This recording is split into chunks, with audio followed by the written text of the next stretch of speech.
കർണാടകയിലെ ഷിരൂരിൽ ഗംഗാവലി നദിയിലേക്ക് ഇടിഞ്ഞു വീണ മണ്ണിനൊപ്പം മുങ്ങിത്താണു എന്ന് കരുതപ്പെടുന്ന അർജുന്റെ ലോറിക്കും വേണ്ടിയുള്ള തിരച്ചിൽ ശക്തമായി നടക്കുമ്പോഴും അർജുൻ ഓടിച്ചിരുന്ന ഭാരത് ബെൻസിന്റെ ലോറിയും അർജുനും പുഴയിലുണ്ടാവുമെന്ന സൂചനകളാണ് ലഭിക്കുന്നത്.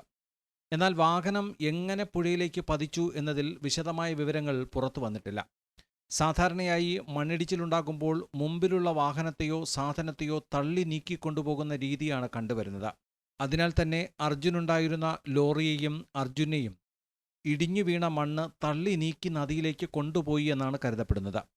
അർജുന്റെ ലോറി കിടന്നിരുന്ന സ്ഥലത്തുനിന്ന് മണ്ണ് ലോറിയെ തള്ളി നീക്കുമ്പോൾ റോഡിന്റെ ഒത്ത നടുക്കായുള്ള ഡിവൈഡറിൽ തട്ടി ലോറി മറിയുകയും തുടർന്ന് ലോറി തല കീഴായി നദിയിലേക്ക് മറിയുകയും ചെയ്തു എന്നാണ് കരുതപ്പെടുന്നത്.